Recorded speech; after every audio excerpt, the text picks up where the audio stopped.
From Left Side, Right Side Games, I'm Artie Q. Pebbleton, and this is Chalking Points.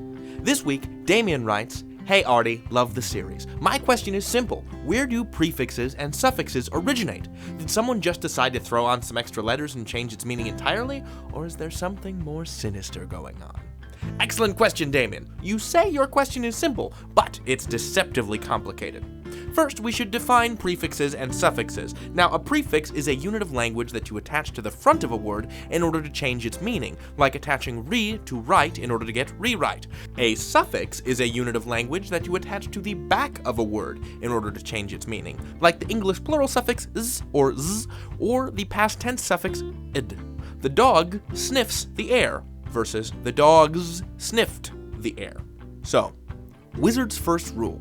Language is arbitrary. There is nothing inherently past E about the suffix id. In fact, a minority of verbs in Old English use both the prefix g and the suffix n to denote the past tense. The past tense of to drink was getrunken in Old English. In fact, that's what it is in modern German. If you wanted to say, I have drunk a glass of milk in German, you'd say, Ich habe ein Glas Milch getrunken. Nicht wahr? You see? Most of the prefixes or suffixes that relate to the basics of grammar, tense and number, stuff like that, walk versus walked, ox versus oxen, cut versus uncut, are native to English and Old English, and in the long view of linguistic history, were formed arbitrarily in the course of random linguistic evolution. Just people talking to one another and then eventually deciding as a group that this is how they intended to indicate the past tense or whatever. Language is arbitrary, and so is grammar. It is arrived at randomly, and then we make sense of it later. Many other prefixes and suffixes come to us from Greek and Latin. Re, as in renew, replace, and refund, comes from Latin, where it means again or back. Many of these prefixes are prepositions in other languages. They indicate spatial or temporal positions.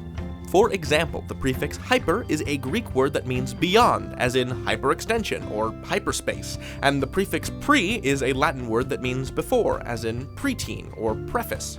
And as you're well aware, we get Greek and Latin elements in English through French, when the French-speaking Normans invaded England in 1066, and Old English and Old French grafted together, creating a hybrid language called Middle English.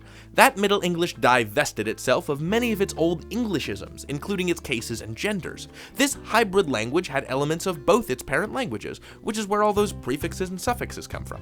So, Damien, in summation, some prefixes and suffixes are native to English, where they arose randomly. Some English prefixes and suffixes are native to Latin and Greek, where they also arose randomly but ended up smushed into our language by the Norman conquest. And I should say, still others were in fact chosen by scientists in the 1960s to be the standard metric prefixes for orders of magnitude: peta, tera, giga, mega, etc. Damien, thank you for your fantastic question. To learn more about Greek and Latin affixes, check out our game, Smarticulation Language Edition 1. 2 out of 4 of that game's sections are devoted to Latin and Greek in English.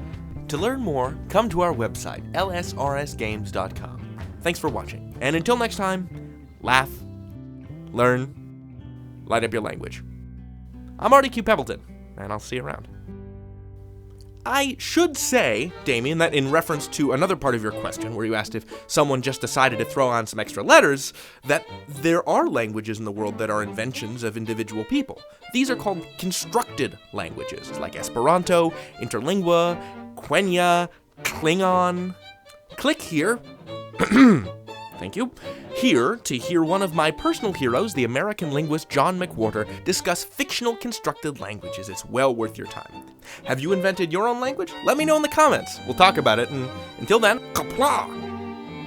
Oh, sorry, that means success or goodbye in Klingon. So, kapla! Oh, bye, whatever.